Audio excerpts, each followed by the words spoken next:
নিজেকে জান্নাতি মানুষ হিসেবে গড়ার জন্যে বহু কাজ আছে। আজকে আমরা 5টা কাজ বলছি, ইনশাল্লাহ পরের দার্সগুলোতে আরো কাজগুলো আসবে ইনশাল্লাহ। এই 5টা কাজকে আমরা ইহতেমাম করবো ইনশাল্লাহ। কি করব? মানে কি? মানে যত্নশীল হব, যত্নের সাথে আদায় করব, মানে খুব কেয়ারফুল থাকবে 5টা কাজের বিষয়। ঠিক আছে? কোনো অবস্থায় যেন 5টা ছুটে না যায়, কোন অবস্থায় যেন এগুলো ছুটে না যায়। এটাকে বলা হয় শক্ত করে আঁকড়ে ধরা, যত্নশীল হওয়া। 1 নাম্বার হচ্ছে 5 ওয়াক্ত সালাত। 1 নাম্বার কি?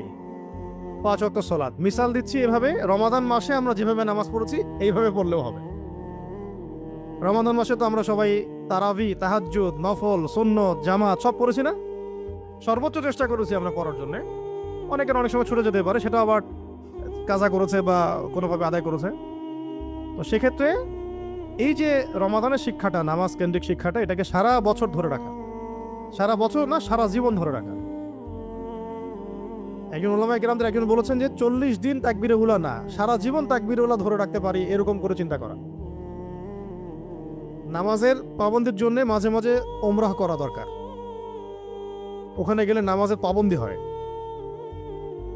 এবং নামাজ উপলব্ধি করা যায়, অনুভব করা যায়, ফিল করা যায়। নামাজ তো আসছেই ওই বাইতুল্লাহ থেকে, মক্কা মদিনা থেকে আসে না? ওখানে গেলে নামাজকে ফিল করা যায়। এটা আসলে ভাষায় প্রকাশ করতে পারবো না। এটা আমি পরামর্শ দিলাম, যদি কারো সামর্থ্য থাকে এবং ইলমে, আমলে, দৃঢ়তায়, ধারাবাহিকতায় ঘাটতি দেখা যাচ্ছে, তাহলে ওমরা করে আসলে ভালো হয়।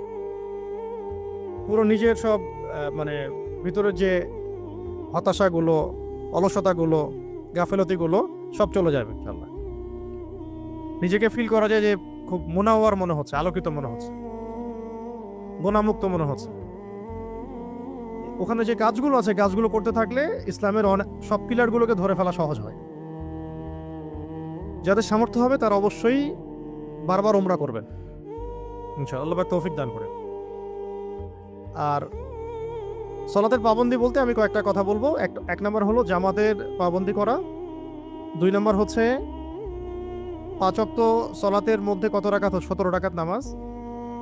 এই 17 রাকাত নামাজের সাথে অন্তত 12 রাকাত সুন্নত আদায় করা।